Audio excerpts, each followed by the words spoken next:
Les damos la bienvenida a nuestra segunda jornada de nuestro octavo coloquio interinstitucional de Historia y Diseño, la imprenta en la historia, la arquitectura y el diseño y el arte.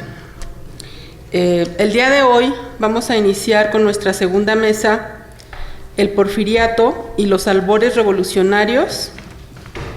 Nuestra primera ponencia está a cargo de la doctora Guadalupe Ríos de la Torre.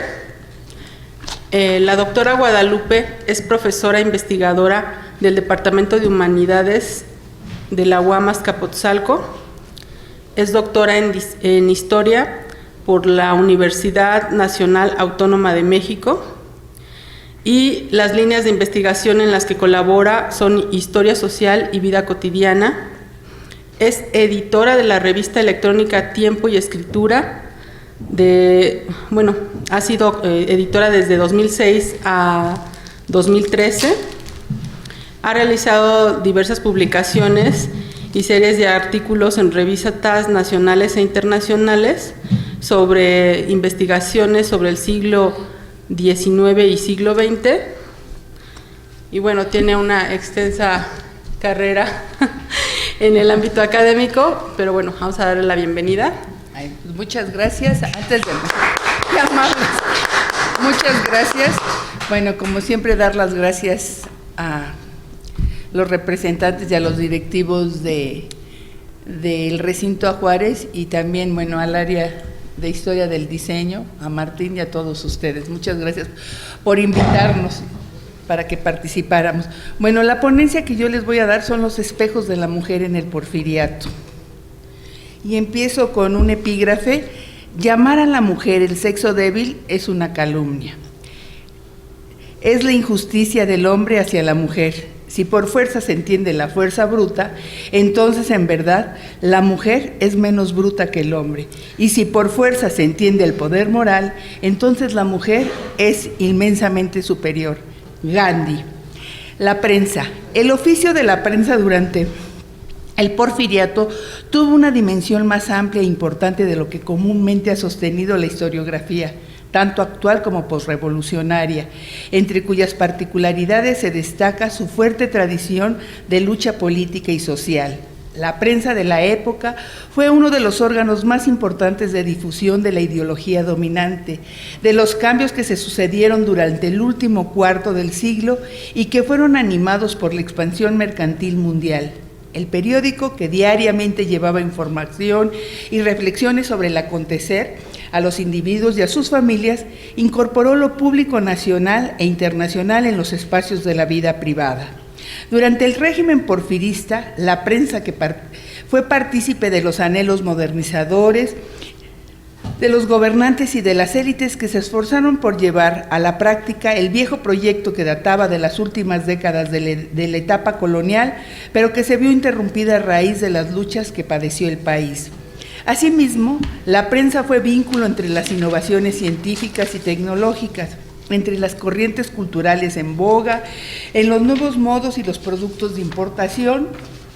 Gracias a ella, los citadinos imitaban las formas de vida de las ciudades europeas y más tarde de los estadounidenses. En las grandes urbes, la prensa ofrecía una variada oferta de lecturas. Por ejemplo, obras teóricas o especializadas en las ciencias naturales y sociales que se redactaban en México o que llegaban importadas de Europa poco después de publicarse.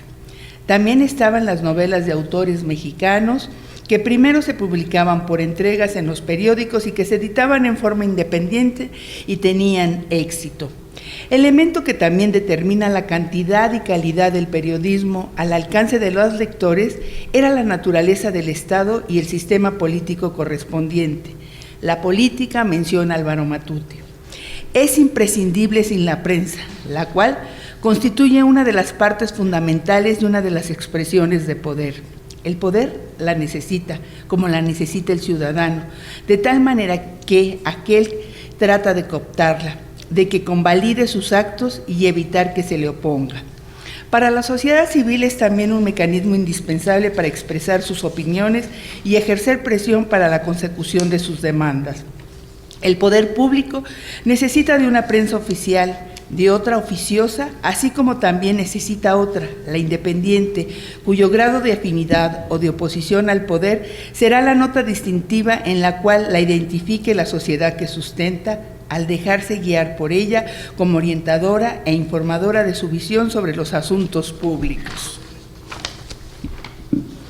Durante el último cuarto del siglo XIX y la primera década del siglo pasado en México vivió un proceso de transformación en todos los niveles. La prensa de ninguna manera fue ajena a dicho proceso, lo acompañó, lo compartió y lo impulsó.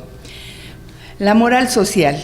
La modernización no solo exigía transformar la ciudad, sino también racionalizar a la sociedad e incidir en los hábitos y en el aspecto de sus habitantes. Las élites deseaban que los mexicanos adoptaran las prácticas que ellos habían hecho suyas y que consideraban positivas para el progreso material y moral de la nación y para el bienestar de los propios individuos. Se pretendió que fueran trabajadores, ahorrativos y que no se emborracharan ni apostaran, pues pensaban que así tendrían dinero para vestir a su familia, entre comillas, en forma decente, lo que era lo mismo a la europea. En el análisis de la prensa finisecular destaca la insistencia en valorar el ideal femenino de larga tradición que seguía presentando a la mujer los papeles de hija, esposa y madre subordinada a la tutela masculina. En este marco de referencia, sus virtudes más estimadas eran la obediencia, la abnegación, la fidelidad, la resignación, el amor y la dulzura, la honestidad y el pudor. Virtudes que encontraban plena realización no solo en existir, sino en manifestarse con toda claridad, no solo ser, sino cuidarse sobremanera del parecer. El papel fundamental de la mujer como madre y esposa era reforzado con manuales de urbanidad, revistas femeninas, imágenes publicitarias, novelas de folletín para señoras y sermones repartidos en hojas sueltas, donde se describían las costumbres y los rituales, las distracciones y las modas y que llegaban al público femenino. Los periódicos no solo se abocaron expresamente a los acontecimientos políticos de ese momento, sino también cumplían con sus funciones y características: informar sobre noticias del extranjero, educar por medio de diversas formas, divertir y dar servicio publicitario mediante anuncios de distinto tipo. Por su parte, las revistas tenían los mismos objetivos, pero gracias a su propia naturaleza podían profundizar y diversificar los contenidos, tomando en cuenta que muchas eran especializadas o tocaban temas específicos. Los manuales estaban dirigidos al sector social más educado, evidentemente el que sabía leer y escribir, o cuando menos leer. El imaginario social pensado como receptor de los mismos era evidentemente una comunidad urbana, sectores medios ilustrados y fieles seguidores de una tradición cristiana. Por tanto, se puede considerar como la expresión de quienes poseían algún tipo de instrucción y por consiguiente concedían a la escritura un lugar como estrategia modernizante y civilizatoria. Si bien ya se aceptaba la presencia de la mujer en el mundo del trabajo como costureras, maestras, obreras, su inserción en este universo se asociaba con peligros y dificultades que trazaban un movimiento ambiguo y zigzagueante, puesto que no se concebía en función de una realización personal de la mujer en su profesión u ocupación fuera del hogar, sino como una respuesta a una necesidad económica apremiante planteada por las demandas de una estructura económica. En cambio, la prensa liberal veía el trabajo femenino como un medio para mejorar la situación socioeconómica, en el caso de los matrimonios de la clase media-baja. Una muestra representativa de la prensa es la construcción de la idea de la mujer. Aquí nada más les puse algunos, pero también igual las revistas de la época. Si consideramos que en 1895 solo el 14% de la población sabía leer y escribir, en 1910 la proporción había aumentado apenas un 20%. Sin embargo, la gran cantidad de publicaciones que existía en esta época nos indica que un mayor porcentaje de la población gozaba de la lectura. el ideal de la mujer que maneja la prensa. La moral social nuevamente coincide con el deber ser de la mujer y el entorno donde se desenvuelve. Los ademanes, los gustos, el comportamiento y las actividades individuales estaban integrados y eran puestos en práctica ante la sociedad. En un principio, podemos suponer que todas las mujeres del mismo nivel social hacían las mismas cosas en su espacio privado y en la vida diaria. Bajo este aspecto, el complejo de valores dominantes victorianos facilitó la transición hacia una sociedad industrial capitalista que separaba a las mujeres de ciertos sectores de la producción y que las limitaba a la esfera privada, familiar, transformada en mera unidad de reproducción y consumo. La sublimación de la maternidad sirvió para calificar la dignidad y el sentido de utilidad de la mujer, a la vez que fue garantía de la familia constituida por la sociedad burguesa. En el caso de la familia de la clase baja, la asimilación de esta obligación hizo que la subordinación de la mujer sirviera para desvanecer la conciencia de clase, ya que el hecho de que el hombre se considera superior a la mujer lo gratifica y le hace más aceptable su situación de inferioridad con respecto a la clase en el poder. Por lo tanto, el concepto de, entre comillas, cultura de mujer se circunscribió al ámbito de la vida privada y el mito de la mujer verdadera se redujo a menos elementos, a un sistema ideológico, a una visión del mundo hecha desde la perspectiva del varón. La ideología patriarcal explicó la subordinación femenina y la dominación masculina con base en las diferencias biológicas entre ambos sexos, lo que condujo a la identificación de la vida familiar con la intimidad del hogar, el consumo y la domesticidad. Es interesante advertir que las consecuencias del discurso anterior, en el caso de la mujer, dependía clara y fundamentalmente de su clase social. Es decir, la sociedad creó modelos y funciones para dos tipos de mujeres, una privilegiada y ociosa, y otra desposeída y con una sobrecarga de trabajo.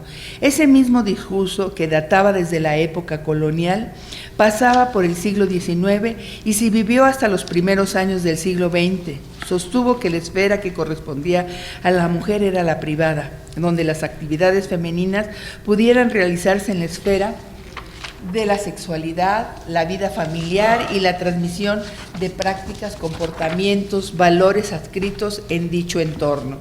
Esas ideas tuvieron repercusiones en algunas mujeres y dieron como resultado una nueva concepción de su naturaleza y una perspectiva más precisa de la función que deberían de desempeñar.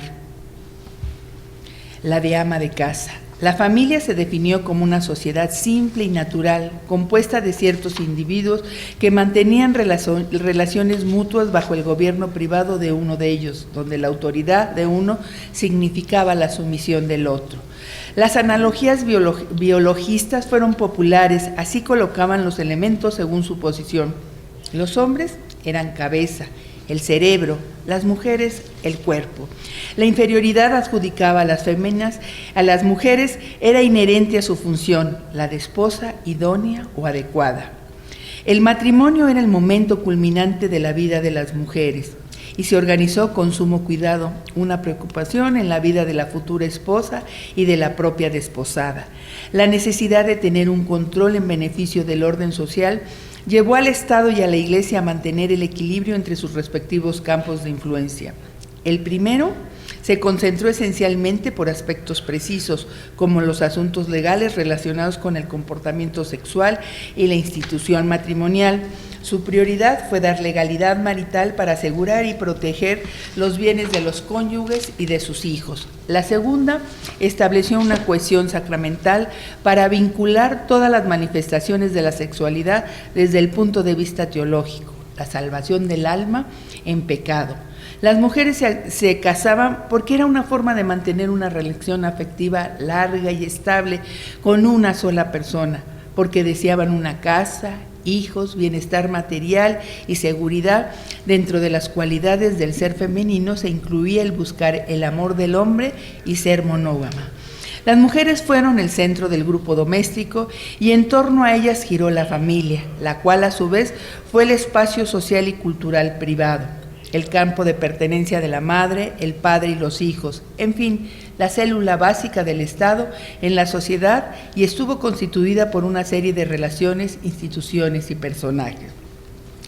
A manera de conclusión, se puede afirmar que la reiteración del discurso sobre un ideal femenino, el contenido no se contradice en los textos. Por el contrario, en ellos se percibe la intencionalidad en la forma narrativa de la producción de la ideología tradicional y católica, que hace evidente las paradojas y las contradicciones de estas representaciones de la mujer, entre comillas, ideal, donde se conjuga el deber ser con una realidad que las enfrenta y contrapone con el discurso. Evidentemente, hay un cambio constante en las prácticas sociales que hace distinta a la realidad donde la mujer opera. Sin embargo, estos cambios son difíciles de percibir en el discurso analizado. El problema está en los modos como dicho discurso se apropia y se aplica de manera intencional y diferenciada en un tiempo determinado. Solo con el estudio cuidadoso de estas prácticas es posible percibir las distintas modalidades en el comportamiento femenino frente a un discurso que parece inconmovible. Muchas gracias.